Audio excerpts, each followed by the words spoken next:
All right then, good afternoon. Thank you for coming. We've got a stellar panel lineup for you this afternoon, if I say so myself. This is our 8th year of this workshop, which, if you're here, you do already know, is all about TV, film, video platforms, and we use that term loosely since there's so many digital formats now that inform content. Partnerships and development of Hollywood content and branding. First, we'd like to take a casual survey to get an idea of what it is that you all do. Are you content developers? Are you executives? Are you funding content? Are you programmers? Who's a programmer? Executive, media executive. Don't all jump at once. Huh? Content developers. Oh, good. Okay, got it. Financial models. Anybody curious about those? Fantastic. Hey, it informs everything. Media and content development is so holistic now. That's great. Thank you. My name's Kimberly King Burns, and I run Convergence Solutions, which has been a digital media brokerage since 1995, actively working with local, domestic, and international partnerships, content development, fundraising, government relations, a little bit of everything. And we developed this panel a number of years ago to talk to the ever-evolving trends in the digital media space. Every day you read a trade, you read the newspaper, and you learn about different content platforms, different payment opportunities, different distribution models.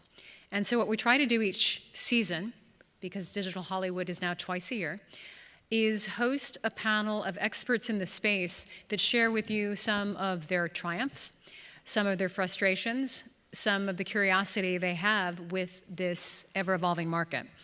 There are no wrong answers here, there are no wrong questions here, and we're really glad to see you.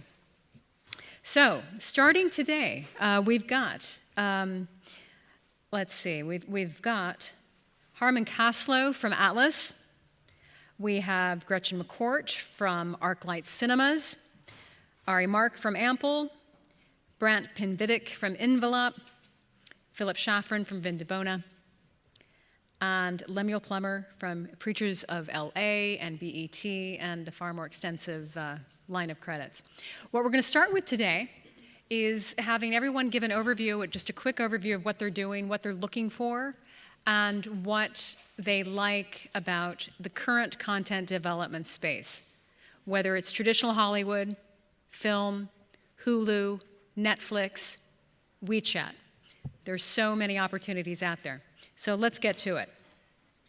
Let's start with Gretchen, who is obviously a major player on the distribution side of things. Within digital media, cinemas have often been the early loss leaders. They've been the early flags in the space. So for Gretchen, I'd love to know, what is it that you seek when you are choosing specific content to distribute on your unique platform? What do you think is going to grab your audience, and what makes you gravitate toward it? Thank you. Hi, everybody. Yeah, so I am kind of the old dinosaur up here with movie theaters, but it surprisingly, it really, the last few years have really helped our content as well. I think what we're finding is the more outlets there are, the more creative content is happening and the quality's going up. So when we're looking at things in production, when we're looking at the film festivals, we are still looking for the best product. We're looking for a mix. For our ArcLight specific moviegoers, we play a mix of content 52 weeks a year. We're not a theater chain that is only playing specialty or only playing docs.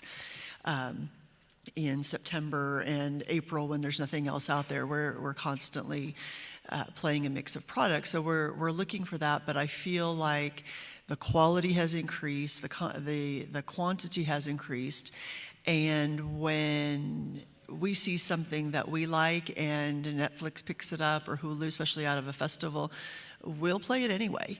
We have a brand promise to our guests that they're going to see the best product on screen at ArcLight. So there's been quite a few projects that we've taken part of at ArcLight that's really non-traditional for theaters. There's other theater chains that have a different view than we do. We're lucky that we're privately owned, family owned, and so we've got a little more creativity, a little more leeway in the space to do what we want when we see things that we like. So that's still what we're looking for, and we try not to be hindered by the intent of where it's going. And when we sit down with and we'll get kind of into the branding and the packaging a little bit later, I think, for what comes with it. But when we sit down with filmmakers and talk about projects, I often ask them the question of, do you have an intent when you look at this project? Do you look at it and say, oh, I hope it goes to Netflix, or I hope it goes to the theaters, or I hope it goes, and they don't. They're looking for good quality projects, a good script, and I think that's the same place we're sitting, is when we see that, we don't really care who owns it. We want a piece of that so that we can offer it to our guests. Brant, are you seeing some of the same sorts of pressures and opportunities? Yeah, I think the pressures and the opportunities is a good way to describe it. I feel sometimes like a lion chasing a gazelle. Years ago, there was only a few gazelles, and I was able to take a bunch down and have a good time. Now I feel like the idea there are so many gazelles running by. If you've ever seen one of those things where the lion's just like a school of gazelles or a herd of gazelles runs by, he doesn't know which one to attack. And that's where I feel I am in the distribution arm right now, is content. I've got content for days. Everybody's got content. There's more distribution outlets than ever before. It's like, I just don't know how to hit them all, and I don't know how to monetize them all yet. Mm-hmm. And so as this is an evolving strategy, and brands are starting to come in, and they're trying to figure it out too, because they have all these other platforms to deliver their brand. I just haven't figured it out in my company, and I think a lot of people are in the same position where it's like, I just don't know which gazelle to take down yet. And they're all coming so fast. So it's a struggle right now to hit the target. And, traditional network television is still a monster business if you can get it. Mm-hmm. So it's really hard for me to take my eye off that prize, even though it's harder and harder to focus on other areas. And I've had a big viral video that's gone. I've had a digital short that's done well. I've had a traditional movie that's done well. I've done lots of TV, and I still don't know really where to focus my attention. That's a really good opportunity to discuss how unique the internet as a distribution platform has made it an opportunity for filmmakers to target unique niches. For years, Hollywood was all about accommodating the lowest common denominator, appealing to the broadest voice, general stereotypes. Lemuel, I think you've done a really good job taking a niche market to a broader distribution platform. Talk about some of the tools that you've been able to develop or find and take advantage of to drive that. Sure. How's everybody doing? Good. I'm really happy to be here. I was very fortunate to sell my first show when I was 21 to BET Networks. I have since launched a full-service production company probably about 5 years ago. So prior to that, I was partnering with a lot of production companies. Actually, I met with Vin DeBona's company, and we were developing something a while back. I don't know what happened. You guys didn't move forward, no. But so, it's in development. So I started my own company. Yeah, no. Right. I know I look like I'm 15. I'm 31.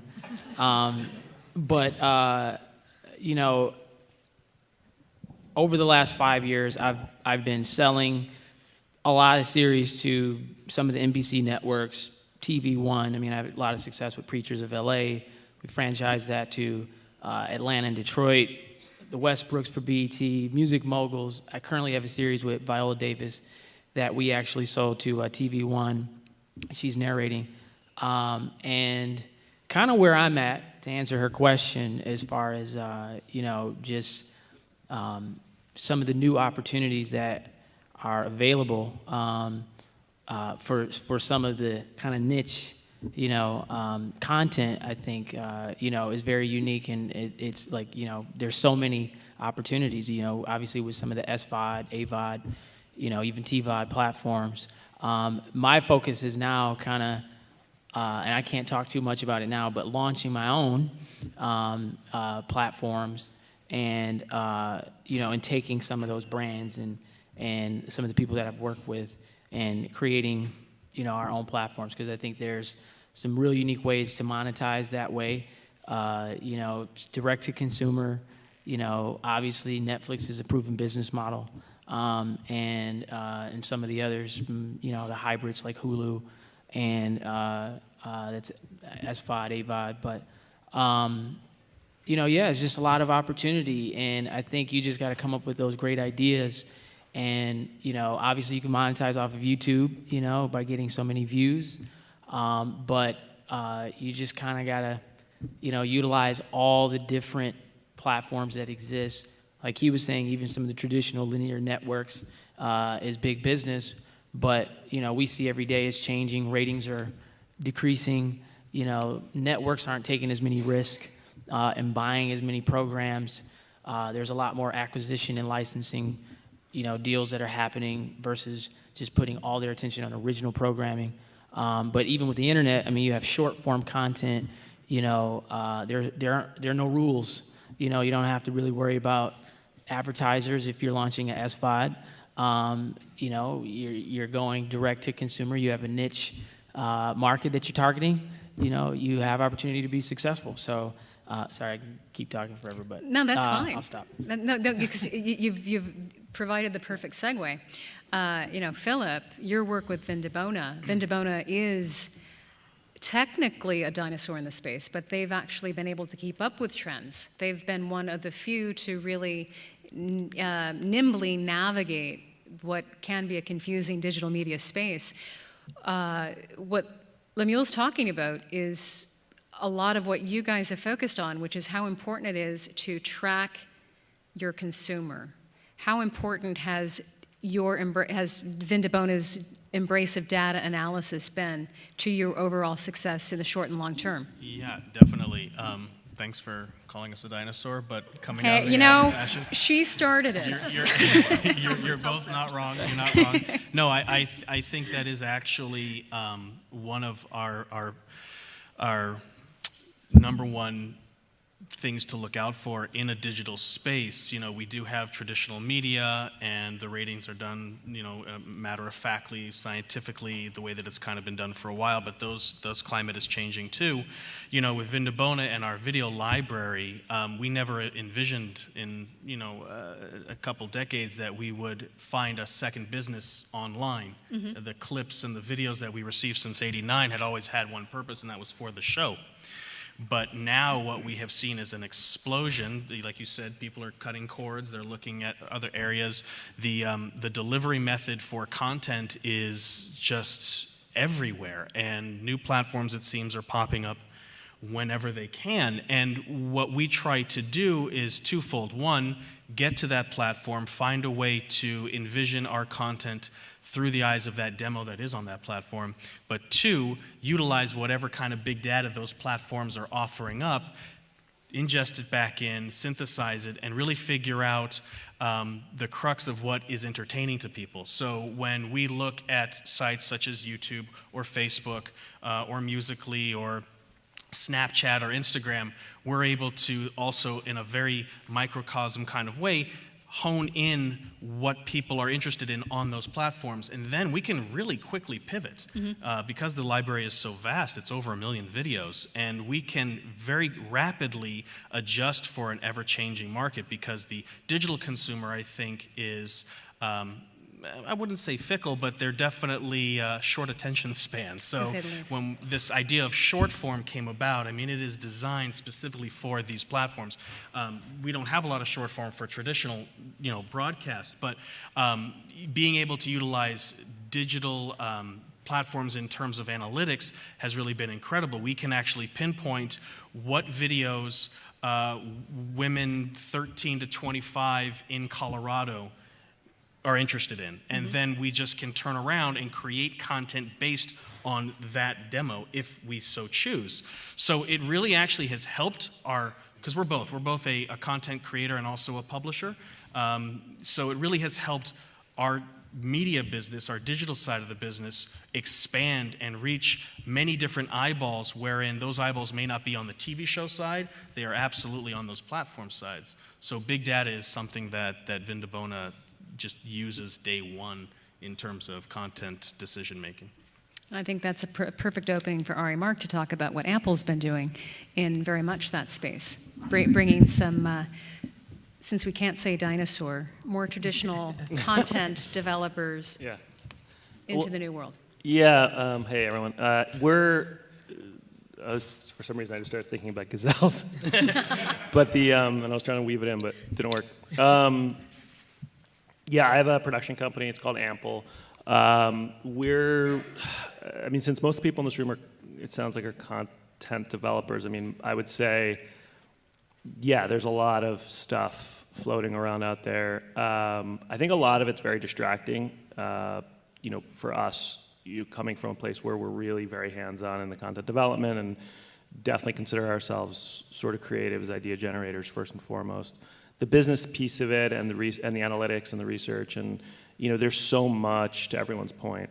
There's just so much floating around right now and most of it seems real. I think a lot of it is less real, and by real I mean, I think a lot of the platforms, the newer ones, there's a difference between. And I've worked for some of these platforms in the past. There's a difference between dipping your toe and sort of seeing how it goes as a sort of an experiment versus committing long term and going after long form content and hiring real, experienced seasoned TV executives to run those places. And I think for a lot of these newer platforms, it's going to take a long time for them to find their legs. And what that means for content developers is you're not going to get a clear message or a clear direction from those places. You're not really going to necessarily know what they want because they're still sorting it through.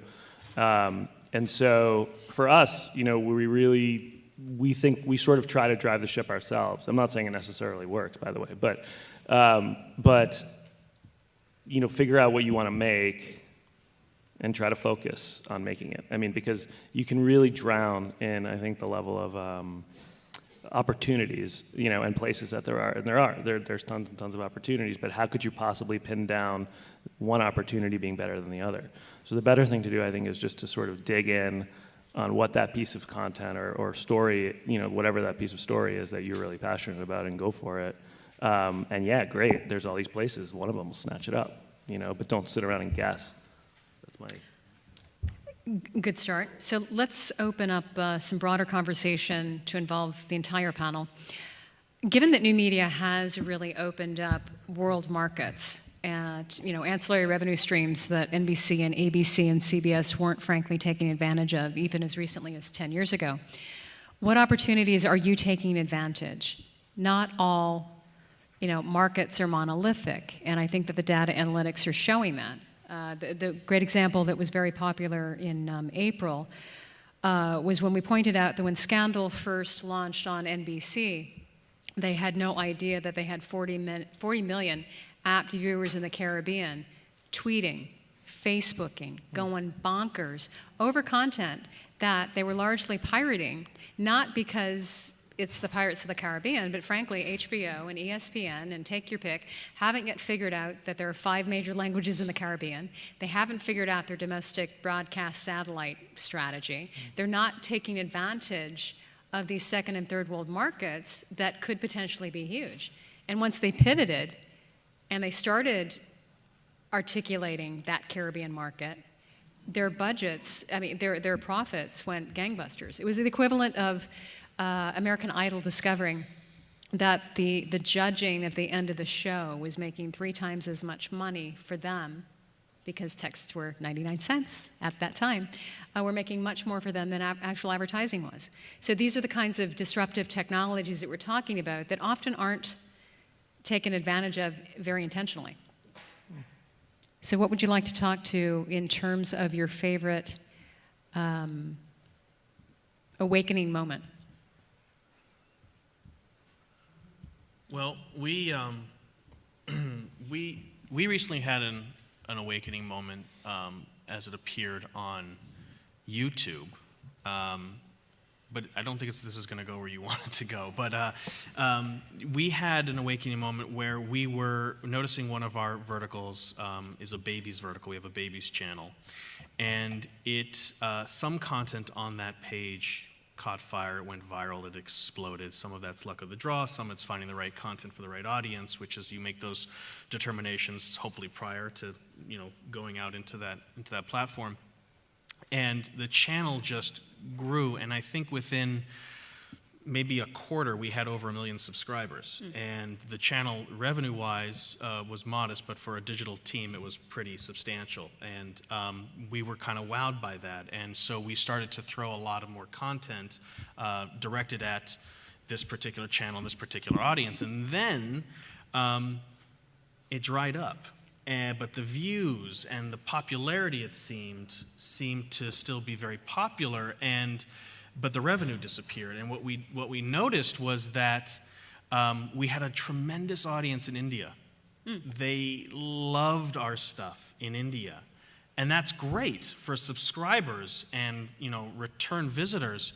But in terms of a revenue stream, it wasn't very profitable for us. So we went from this, very, cost-forward model to a very cost-prohibitive model, and now we had to adjust and we had to pivot because all our revenue was kind of getting eaten up, even though we were getting hundreds of thousands of millions of views. But so in terms for our company, I should say, in terms of what our goals are, it really is advertising dollars in addition to reinventing the brand and getting the brand exposed to people that maybe won't watch the show. But we have to find that real happy medium where we're finding people that advertisers want to sell against and where a CPM is worth something. Otherwise, we find ourselves in a situation where we're putting a lot of effort forward on a channel for very little return, and we need to change our resources. But our aha moment was one of those. But had you thought about syndicating with Indian TV stations or content developer? We did. What we ended up started to do is we started to reach out to some MCNs that were out there that were starting to because that's what Scandal did. Yeah, that's what a lot of shows are doing. They're syndicating now. They're realizing that there are, you got an audience of 40 million. You've got Tempo Network, which targets the Caribbean. Right. It's based in Newark. That's low-hanging fruit. But yeah, Scandal started syndicating across TV stations and cable networks. So we had that moment in India. Another one that we had was in Vietnam, where we noticed a lot of people were eating up, and also in Korea, a lot of people were eating up this short, snackable, short-form content that we're putting together. And we have gone out and reached out to these MCNs. We have one partnership with a company in Vietnam. We have another that we're hopefully going to form with in Japan.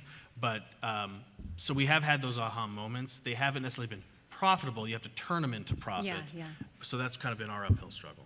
Well, that was the same argument we heard with, VCR is killing the radio star. Right. Everybody in power at any given moment is concerned that the newcomer on the block is going to eat into their profit until they figure out that, there's plenty of pie to share.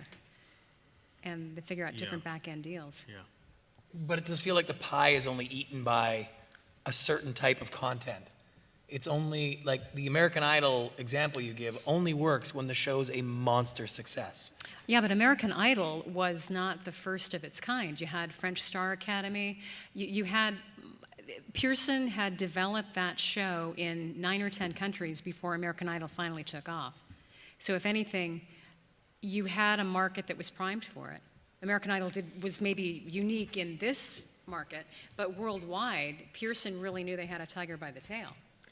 Yeah, I just find like now there's still lots of opportunity and more opportunity for people to create content and not get paid for it. There's lots of that. Oh, that's always been the case. And it's always been the case. And now with all the new platforms, there's just more opportunity to make more content and not get paid for it. And now you can even get your content to the public directly and not get paid for it. So all of a sudden, everybody's excited about the new technology that allows you to create content easily and share it fast and directly interact with your audience. But we've trained the audience where it's like, content is kind of supposed to be free now. And Netflix is not a viable business model. It's a viable stock model. It's working great. But this is where we're sort of in a conundrum where it's like everybody has the ability to create content. They want to create content. And they want to share it. But the base revenue of where you drive return for your creative investment has to follow that pattern. And it's really hard to find outlets like that. And all of these sort of brand plays that I've been able to do well all come from properties that work in a general sense. That the content's already doing well, people are already into it. Then it's like, oh, then I can go get brands involved. Then I can do a VR version. Then I can go direct short form stuff. Because it's like that chicken and egg, something already working, all the opportunities come. So I feel like we're in this really strange cycle right now where the monetization is really hard to find. Well, I think this is a good opportunity for the entire panel to participate because we've been having this argument since radio. And with radio, what they were able to do was drive product placement, advertising, sponsorship, all the same models that PBS and BBC prevailed on. Now what you've got is the opportunity to take a long-form piece of content. You can chop it up into 5-minute bits. You can do 1-minute wake-up calls. We've done that with comedy libraries over the years, and you monetize that. Back in the days of SMS, you could, somebody would say, hey, I want my horoscope on a daily basis. I want my comedy laugh from George Wallace on a daily basis.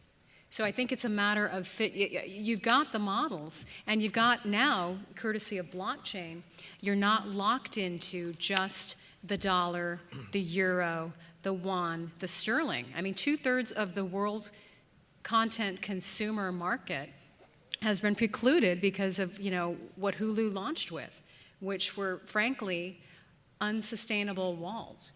You don't need to have a wall. If content here, Scandal was a good example. The black market in the U.S. isn't monolithic. Neither is it overseas. And, at long last, Hollywood has finally figured out that the entire Caribbean is not Jamaican.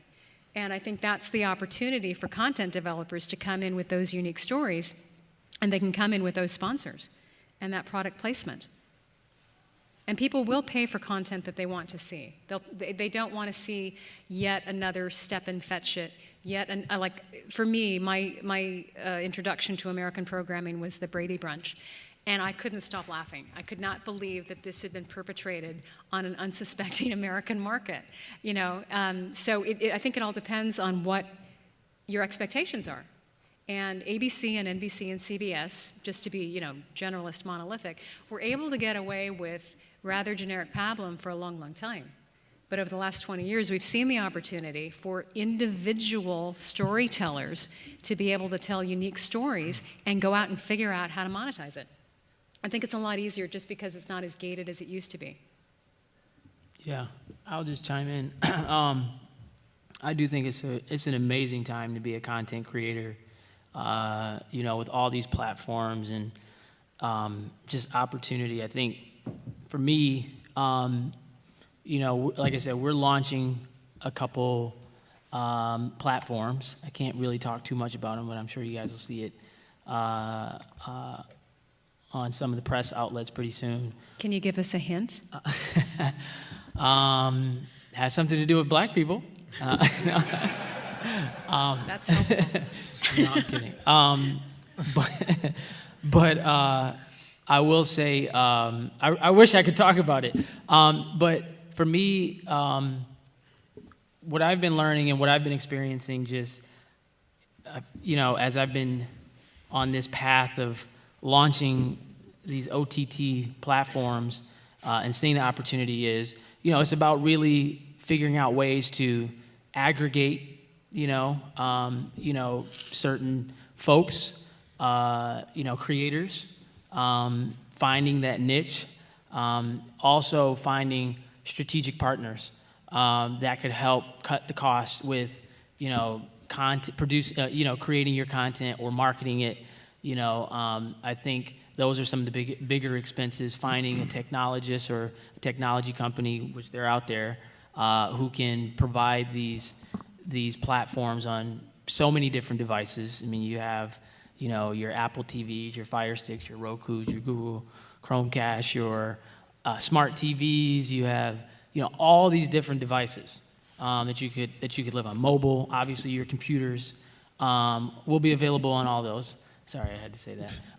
But anyway, yeah, I mean, it's just really about, finding those different components to bring it all together to try to, launch and monetize that way. And I think that, again, I love the Netflix business model, the SVOD, the Hulu, the Amazon. I think there's great opportunity there. I mean, a lot of these guys outside of some of the top 3 large OTT platforms, I think, the SVOD platforms, I think, you have a lot of new streaming companies that are buying. I mean, I literally just sold a series to, I don't know if you guys have heard of a company called Black Pills, and they just launched not too long ago, but they are providing free content, but the way they're monetizing is obviously they're going out to advertisers. They're also figuring out creative ways to work deals out with some of the wireless companies where you could preload their apps and their platforms within the phones. So I mean, there's some cool ways, but again, for me, I think it's an amazing time to be a creator, a content creator. You have direct to consumer, access. YouTube obviously is paying still, so you got to get a bunch of views. But I've met with a lot of the influencers who I'm working with, from King Batch to Jake Paul to Amanda Cerny and Daystorm and all these guys, and they're actually making great money. These guys combined have tens of millions, almost 100 million followers, and yes, they're getting paid to from YouTube per view, but there are ways, you just got to keep creating, put it out there, build a following. Obviously, the more success you have, the easier it is for you to figure out some creative ways to monetize and make money or to partner. And even look for these brands, like I'll give you guys kind of another company that we partnered with on one of our platforms with Ebony. Ebony magazine is a old, traditional magazines aren't really selling anymore.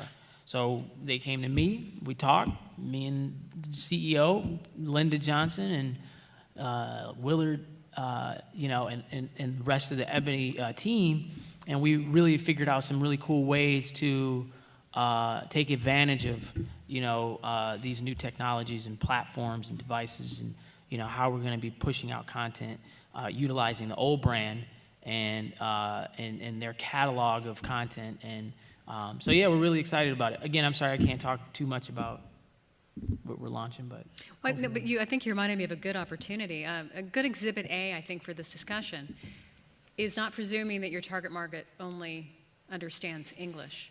Paula Madison was president of KNBC. Her family owns Africa Channel. She recently produced a documentary that was a labor of love about finding her Chinese grandfather in Beijing and discovering hundreds of Chinese cousins. And the whole documentary is about being Hakka, Chinese, Black, Jamaican, and how that informs everything she's ever done, which is something that she only recently learned about. And so my question is, in Los Angeles alone, which is where most of us work, 188 languages are spoken in the Los Angeles School District alone.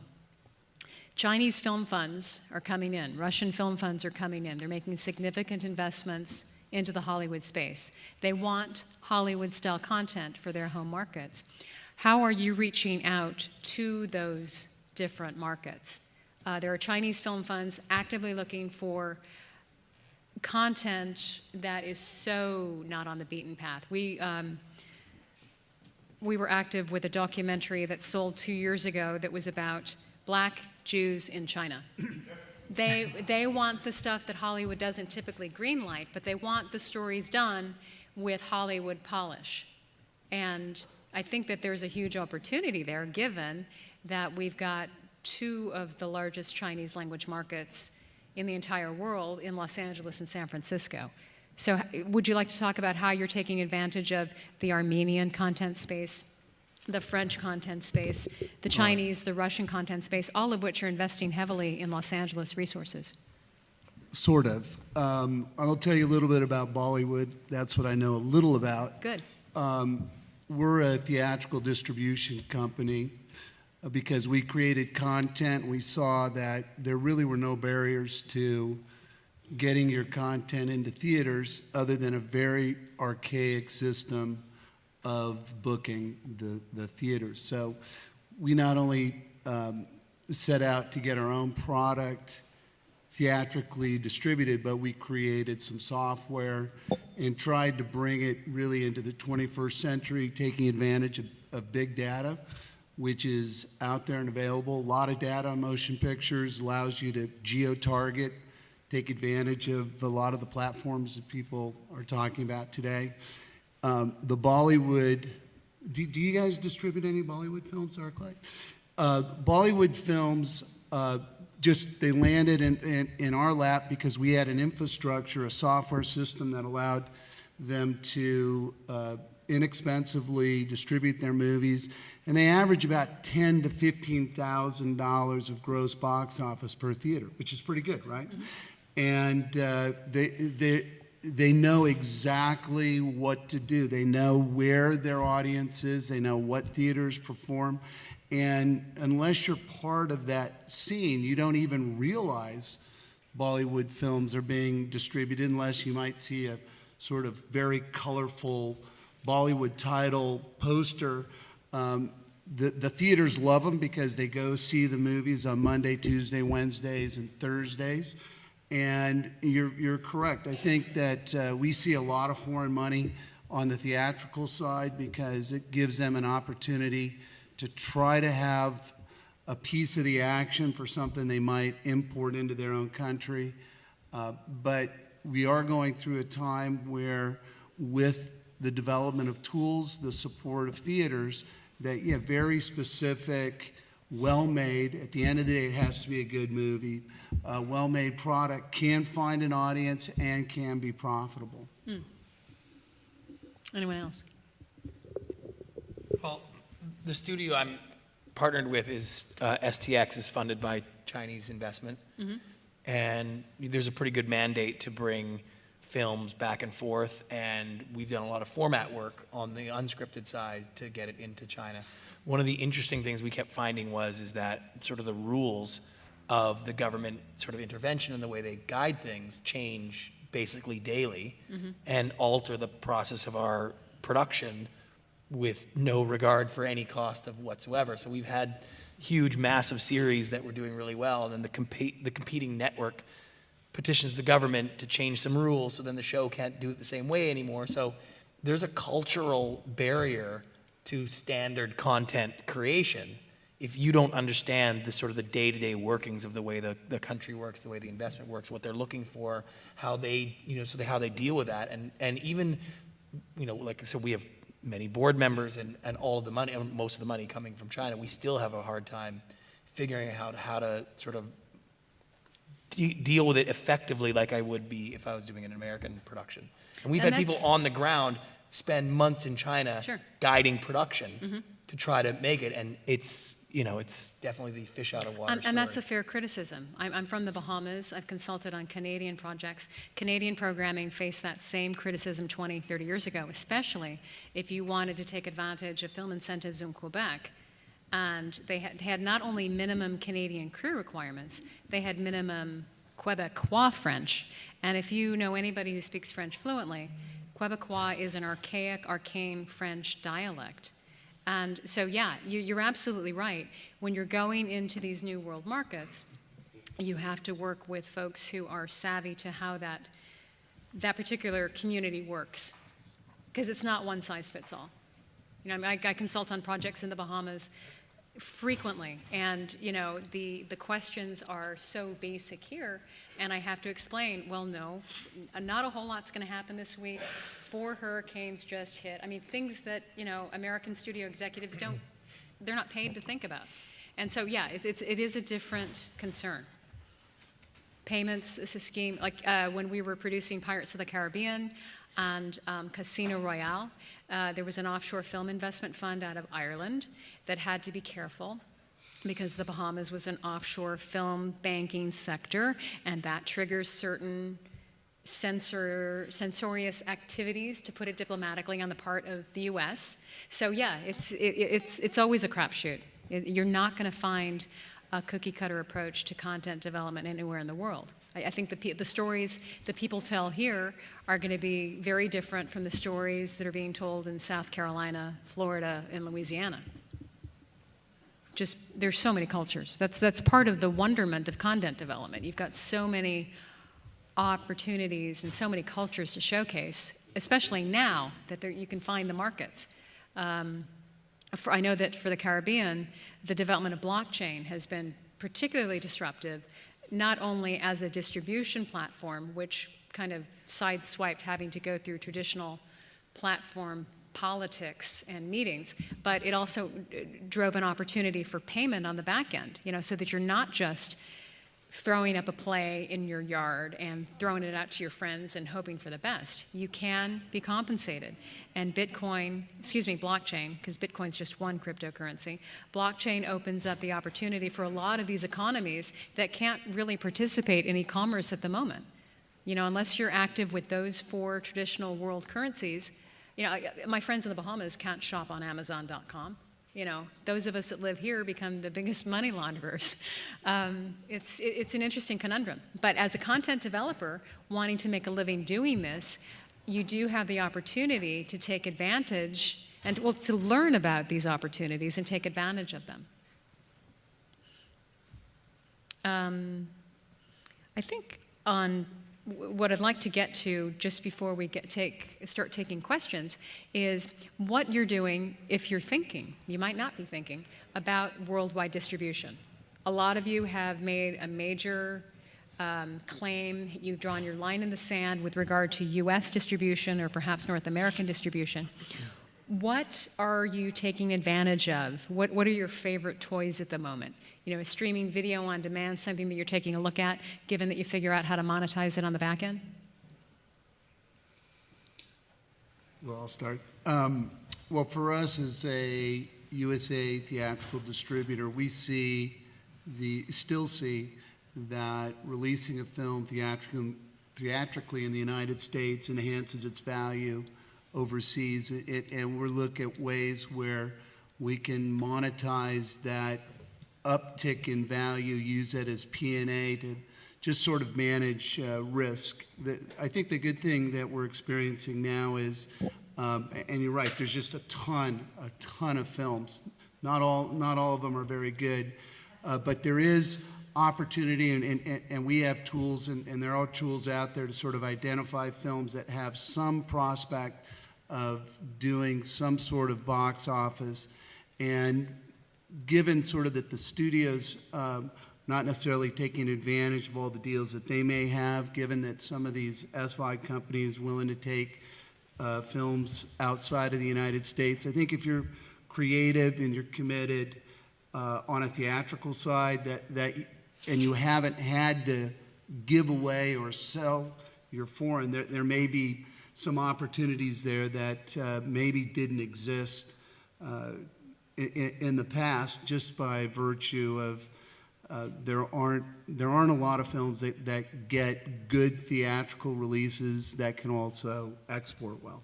We had a good panelist, to your point, about 3 seasons ago from Pandoodle.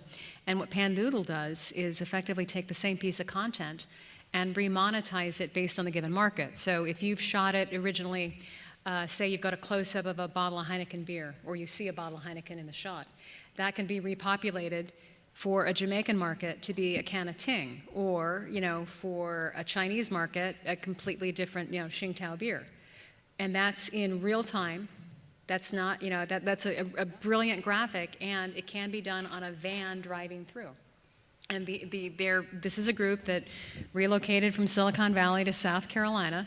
There are these technologies that are really proving to be helpful to those folks that can think outside of the box. Anybody else? How are we doing? You know, the international market has changed much like every other market. It's a little more risk adverse than it used to be.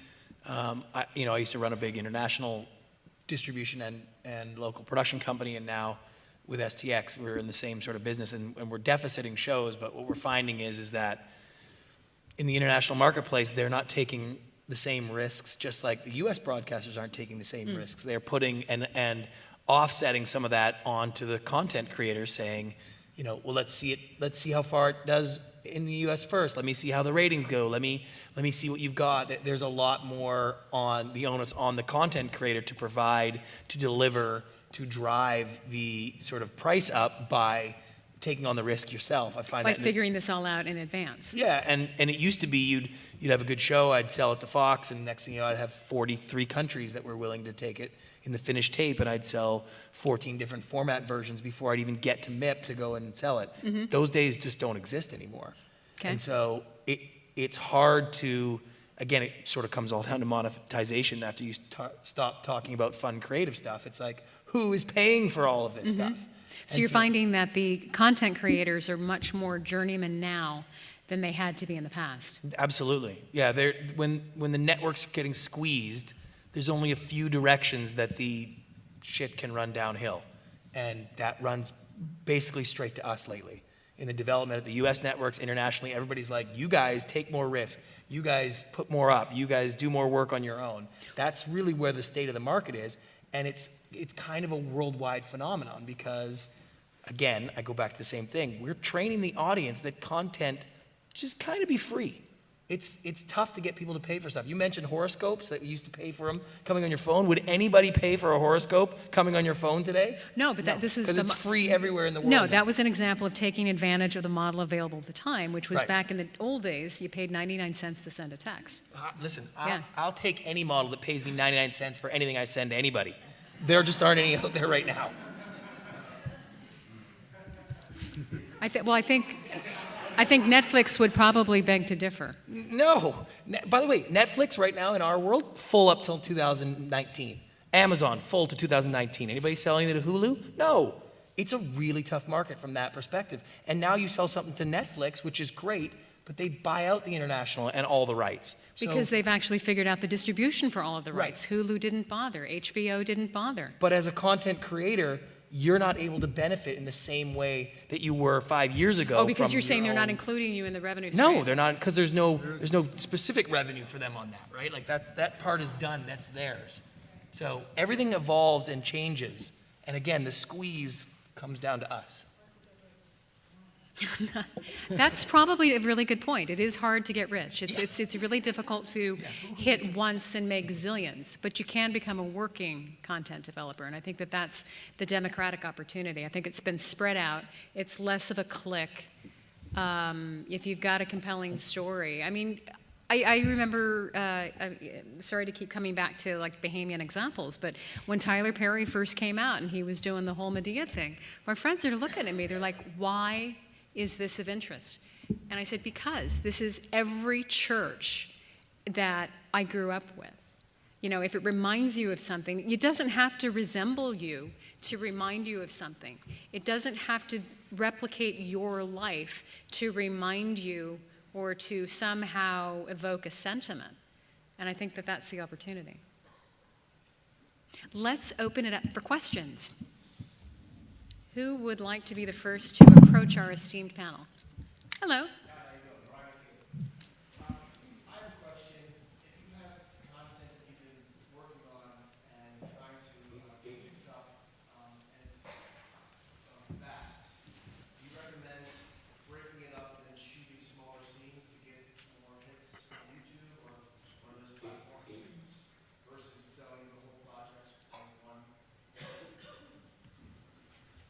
So you wanna sell, so you have a show idea, and you want to break it up or try to figure out if. Smaller scenes where like it's like 2-minute scene, 3-minute scene. Yeah. And you're getting little pieces of what the idea is versus 5 or 10-minute scene, or then actually trying to pitch the whole show and then you're not getting nowhere with it. Who are you trying to sell it to? I tried to go with NBC.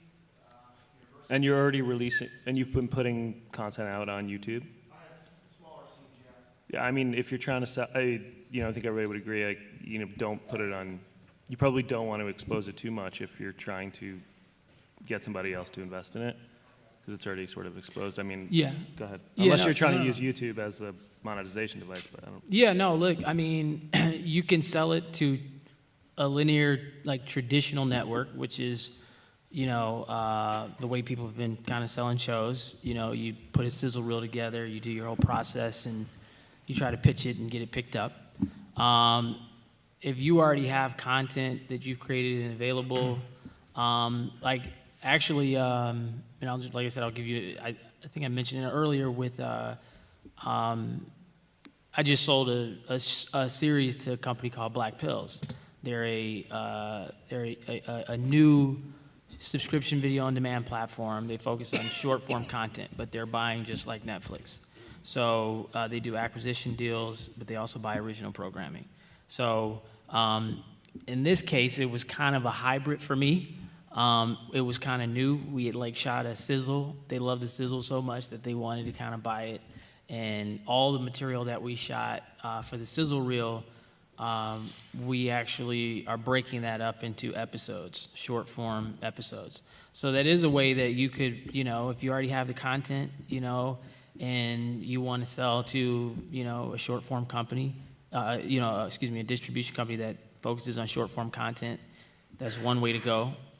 If you post it on YouTube, the only real way you're going to make money is if you get a lot of views. So, you might want to collaborate with some folks or find strategic partners to kind of have them push your content. If you're going the traditional route, it might be a lot more difficult to sell it to a broadcast network or some cable networks. One thing just to piggyback off of that, obviously they all said, where do you want to end up? If you want to end up with linear, perhaps maybe pull back on digital. But if you actually can envision this as being a successful digital show and you want to play in that space, know the platforms that you're playing on. So while you're correct, views equal money, not all views equal money. And YouTube's algorithm, Facebook's algorithm, Instagram's algorithm, you have to really understand the platform that you're playing to, and you have to understand what eyes are on those platforms. So, YouTube doesn't care about 2-minute pieces of content. They won't serve you up to people. You got to put minimum 10-minute compilation type content up there if you want to get views, if you want to get money. It won't be like linear money, but if you want to start monetizing, that's one way to do it. So same thing for Facebook. Facebook is now all about video. They're taking on YouTube. They're going to beat YouTube eventually. So know the platforms that you want to distribute to. Know how to crowdsource. It certainly does help to collaborate with some other big influencers that are out there to help push your content in front of audiences. But don't just decide to put your content out there and that maybe it'll become that next viral pickup that everyone wants, because it doesn't work that way anymore. This is all algorithmic. Mm-hmm. Well, also, one of the biggest pieces of advice I give when I consult is don't get sucked into taking the shortcuts that the technology allows you to do. Yeah. You're going to walk just as far. It's just going to cost you a lot more time and energy and money. One of the best exercises you can do is go online and Google a book proposal. Old school, the way they sell books today is they do a book proposal. And when you see the work that goes into putting a book proposal together, you're like, oh, you're really starting at the beginning. So if you have content and you haven't sat down and wrote where you want it to go, how you're going to monetize it, all of the things before you shoot a frame, you are going to do more work and spend more money and end up in the same place. I would say to all content providers, go back to the beginning and start with a presentation, a proposal, a pitch, outline everything so that you can show multiple places, this is what it's going to look like when I do it. Mm-hmm. Most places now get the idea that you could make these things. A lot of people can make TV, a lot of people can make content. But a clear vision of where it's going, why you're doing it, where's the audience, who's going to consume it, how you're going to monetize. If you can go through that exercise and do it properly, you'll have a much better chance of finding a partner distribution-wise, and you won't spend the same amount of money or time or energy, and you'll actually get the right gazelle to go after instead of jumping around. Come in full circle. Yeah, I just want to follow up on that because it's a great point. When somebody brings us a film, I guarantee you the first question we ask is, who's the market? Okay, and it's not everybody, okay? At least not for a small company like us. And it boggles my mind to see millions of dollars spent on a film and they really didn't think about who they were going to market this film to. Or worse, the millions of dollars that it was going to take to market it to the audience that they thought would appeal to it.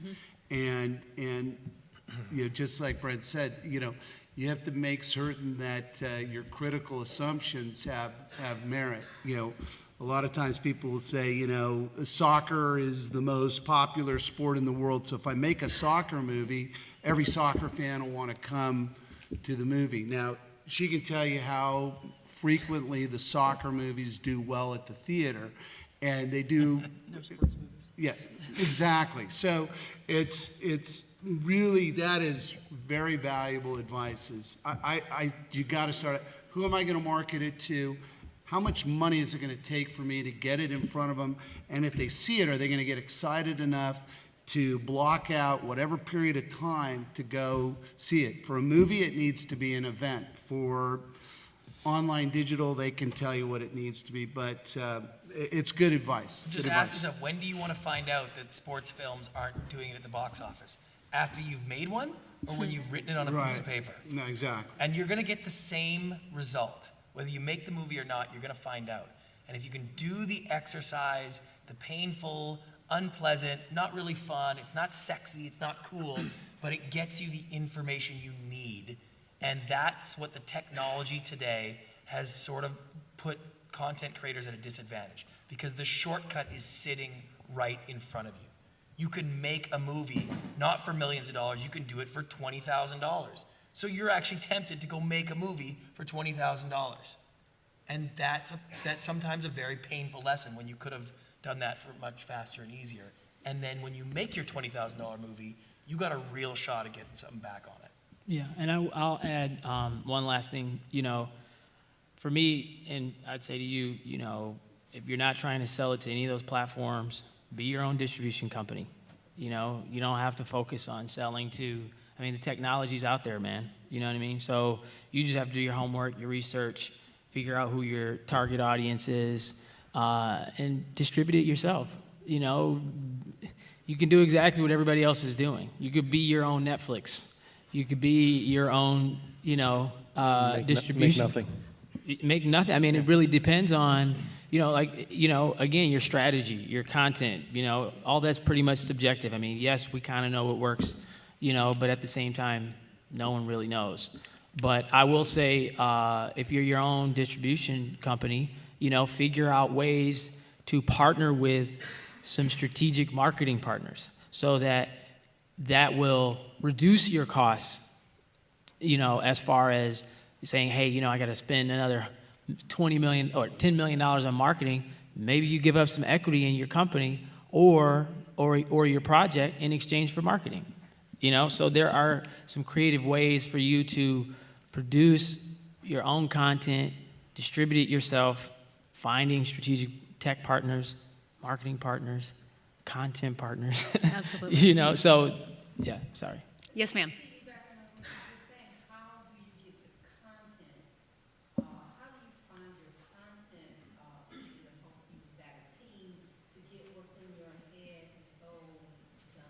Yeah, well, I mean, obviously, I would say, you know, finding a team. I mean, you obviously, if you're passionate about what you're doing, you know, I think there's a lot of production companies out there. I think it just really depends on kind of where you are. I mean, a lot of people, if you want to go the independent route, you know, I mean, there's a lot of, you know, cinematographers, a lot of people that work in production that are looking for work. They'll do it for, a small fee.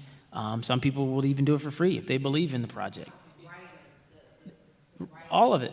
Yeah. I mean, I think if you don't have money to pay people, you got to sell them on the idea of, look, I believe in this project. They got to believe in it, and maybe it's more of a partnership, And how do you get in front of the writers and producers? I mean, look, I'm here. We're here. No, I'm just kidding. No, I mean, it's events like this, where you can, like, you're attending Digital Hollywood, but at the same time, I think there are ways to communicate, via social media, right? I've hired people, and I've also have taken pictures from people who DM me on Instagram. I've never met these people a day in my life, and I'm like, you know what? Let me take a look at that, and or my team will take a look at it. So I mean, with new technology emerging, I think that you could figure out some creative ways to get in touch with these people. I'm a believer. I think you got to have faith, and you got to just again participate. Come to these types of events.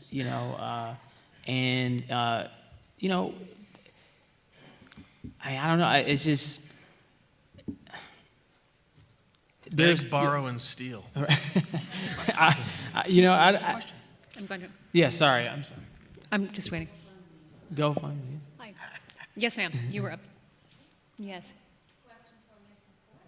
I'm just curious, where do you guys find the films that you decide to distribute in your movie theaters, and what are some criteria that you use to choose particular ones? The majority of our films still come from the studio, the major studios. The major studios are definitely shifting, where it used to be just the big six studios, but the A24s, the Annapurnas, the Amazons, that are all emerging, have really, especially for ArcLight, they're actually becoming the majority of the types of films that we play, and definitely having the new players, those new players in the marketplace is helpful. Again, just giving more content. We do have a relationship with HBO, so we'll play films. We'll probably play Jane, the documentary, the Jane Goodall doc, before it comes, or before it goes there. We had great success with the Kurt Cobain doc, so things like that. We do play films that are going more pay-per-view. We play films that that may not have a traditional theatrical distribution if they're meeting our criteria. Which is usually a good story. We play feature-length films. We very rarely play shorts. We'll put them, package them together, for award season. But it's tough to play a short and have a ticket price, and that's something the theatrical model always struggles with. We do a lot of series. We're in the middle of a women documentarian series right now. We did it in July, and we're doing another one right now in October every Sunday, where we're featuring, and we do a doc series of some sort every year, but we're focusing on female docs this year. We have an ongoing relationship with Slamdance. We do a monthly series with them where we play 2 films that came out of the festival. And I mean, there's nothing like having a filmmaker tell you that it was their childhood dream to have their film play at ArcLight, and we're able to take it out of a festival like Slamdance and play it, and it's a sold-out auditorium, and they've got to step and repeat, and the whole thing. So yeah, we're looking at a ton of content as well, just like these guys all said. It's not, the old days where Warner Brothers, Universal, and Disney called me up and said, these are the films you're playing on these dates. That doesn't happen anymore, because there is, those guys will take second fiddle to a great film from an independent producer or a smaller distributor. And we're also looking for packaging of things all together. Like you said, it's an event now. You have to get out of your house to come to the movie theater. I mean, everybody watches television when they want, they eat when they want, they have their house cleaned when they want. I mean, having a set movie time at a movie theater is still a real hurdle for us. We don't have any advertising at ArcLight, so it gives us a little more flexibility. We're not contractually obligated to have that space in between our films that a lot of other exhibitors are, so that's giving us, but you guys still see the advertised showtime at 7:30, and to get there at 7:30 is going against every part of our being now. It's like, oh, I want to watch it at 8:20, so that's a hurdle that we have. So we try to put together, I don't know, things like Q&As with filmmakers. We try to use, we have costumes, we have set pieces, we have, behind the scenes photography, we've got, a unique artwork, just always trying to put something additional in the theater. We've got alcohol in our auditoriums that everyone loves. We've got a cafe, just whatever it is to make that. We were now it feels like old hat. I can't imagine, nobody can imagine going to a theater without a reserved seat. But ArcLight Hollywood was only 15 years old. And, that was the first in the country to do that. In Europe, it was, had been done before, but but making sure you have your seat, making sure you're not waiting in line. Now we're cracking the nut of ordering your concessions so that you can just stop by and pick them up and they're paid for and done. So it's all those things to give the time back and to make that just more seamless and get out of that waiting in line feeling that came with movie theaters. So, we're looking for all of those things kind of with the content so that it makes it more appealing for the consumer. That's great. Next question. Can I just want to absolutely. It'll take 10 seconds. So the other thing to think about is you get a booker. If you can't get an A24, you get a booker, or they'll sell you, or if they want, a theater will sell you. You can buy all the seats, show your movie in the theater, or they'll book a movie if you can show them that they're going to sell tickets. So you can do it, or you can go through HBO or A24 or whatever. Well, I mean, I'm not advocating for anybody, but It's a small company. Yeah, it's a small. yeah. Oh, I'm sorry. Yeah, it's just a theatrical distribution company that acquires its own Sure. product. And I think we have a question back there. It's actually for everyone. I was going to direct it to Mr. Plummer. My question is, my friend and I both have shot a lot of content for a lot of years. One was sort of almost a travel show. We interviewed expats all over the world. And then mine was sort of a finding your family, finding yourself type thing. How does one set up like a channel on Apple, Roku, Amazon Fire, across all those platforms? Like the shows like Dave's Been Here, The Gallivanting Goddess. How do you set that up and then get your advertisers or get it then shown? But like doing it yourself, how do you get a channel? Sure. Yeah, no, absolutely.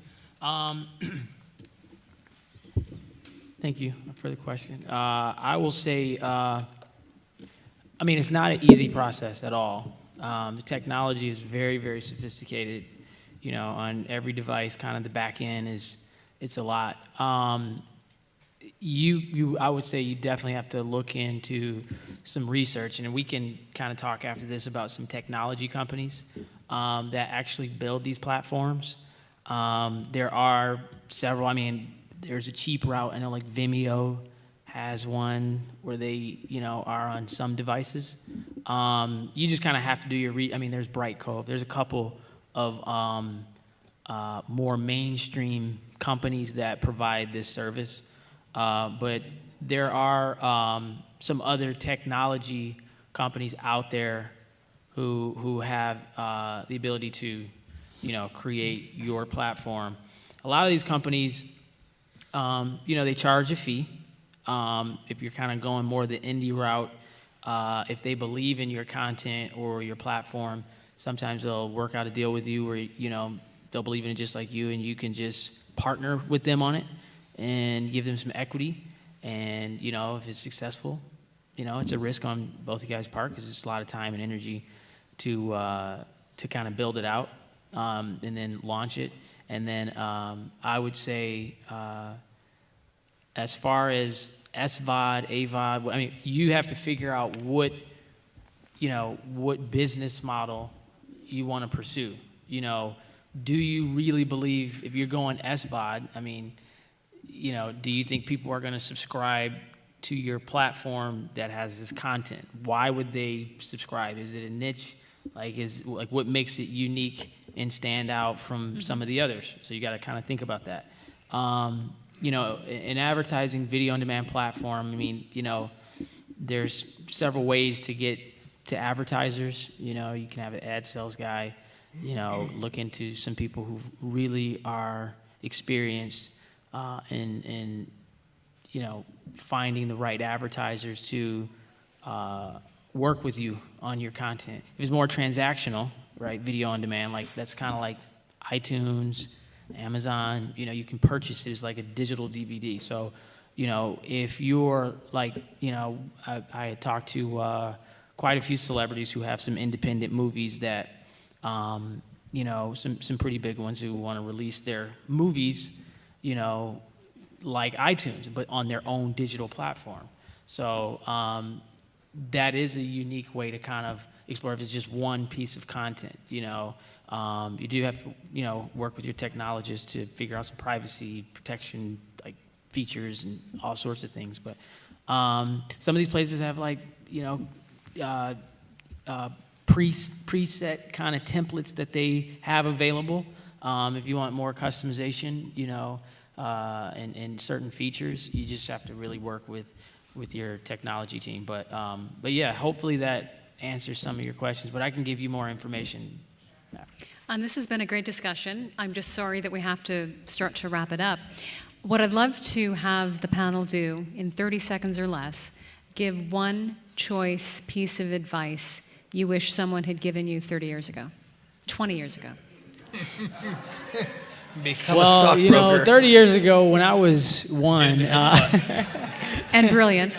Yeah, exactly. Okay, when you were starting out, whenever that was, what era that was. You want me to? Okay. No, You're on a roll, all right, dude. well, I guess I'm the youngest, right? All these dinosaurs. No, I'm just kidding, guys. I'm kidding. No, that was joking. I'm joking. I don't know. For me, it's 30 been seconds. Yes, it's been all right. It's been an interesting journey. You know, for me, being young, African American, you know, I've been very fortunate. I would just say, you know, focus on exactly what it is that you want to do. That's really, really important. Try not to do like a million things, like, you know, because that's where people kind of get stuck and, you know, they just focus on something and become great at it. For me, you know, I was 12 years old. I was an editor. Editing turned into me executive producing. Executive producing turned into me having a production company. That turned into me starting, you know, launching platforms.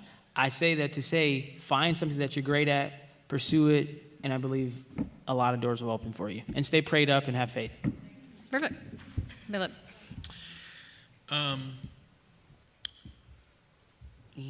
I would say, did I get any advice? I would say research those platforms. Really know where you want to distribute, because these platforms, they change every day, and new platforms are launching every day. And if you aren't first to market on that platform with the knowledge on how to really leverage your content against that platform, you are very quickly going to be buried in the noise of the endless content that's out there. So know your platform, know your audience, and when you do execute on that platform, become an expert in that platform. Good advice. Mr. Mark. I would have probably told myself to be patient. Don't try to rush in and do a billion things. And do not, you know, so if you have a bunch of content that's shot, you know, maybe instead of thinking about how to create a new platform among the other 3 million platforms, maybe just try to make that piece of content great first, and then partner with somebody who could help you get it to the next step, and then so on and so forth, and then sort of builds, sort of like he said, you know. Now I have my own production company, and I started as a very, very low-level assistant. As low as they go. Branch. I would say be honest with yourself about what you want out of creating content, and respect the level of professionalism that this business has now evolved into. If you look at the YouTube creators out there, it looks what they do is easy until you meet them and you realize how much unbelievable work goes into what they do to make it look effortless. This is a seasoned, long-term, high-volume, major money business, and you can't do it part-time and you can't do it for fun. If you want to make a living at this, you have to do the same work and energy in it if you were going to be a doctor or a lawyer or an accountant or anything else. And I see so many people thinking that what they see on TV can be created because they have an idea for Mr. Mom, the reality show. And it's like, this is a tough business. And if you don't do the research and you don't do the work, then you can only do it for fun and you can't make a living. And that starts with being honest about what you actually want out of this. Brilliant advice. Gretchen. I would say if someone told me 30 years ago, be brave. Don't wait until it's perfect and wrapped up and no one cares that you're perfect and it's 100% except you. So be brave, put it out there, put it out there. I think back, I could have done 20 projects or 20 ideas when I actually did 5 because I was so worried about everything being 100% and being perfect, and just be brave, get it out there. And Harmon for the wrap. Yep. For me, I was very fortunate. Looking back, I would say relationships, probably the most important thing. And about those relationships, especially in all the things that all of us have to do, be a giver, not a taker. When people reach out and they want something, but they don't have something to help make our jobs and lives easier, it's a lot more challenging to be of assistance. So it's about looking and saying, how can I help this other person? Because a lot of times that'll come back to you tenfold, and it'll probably open up doors much, much faster than being a taker. Great summary. Thank you so much. We really appreciate the comments, good insights, and thank you. Appreciate it.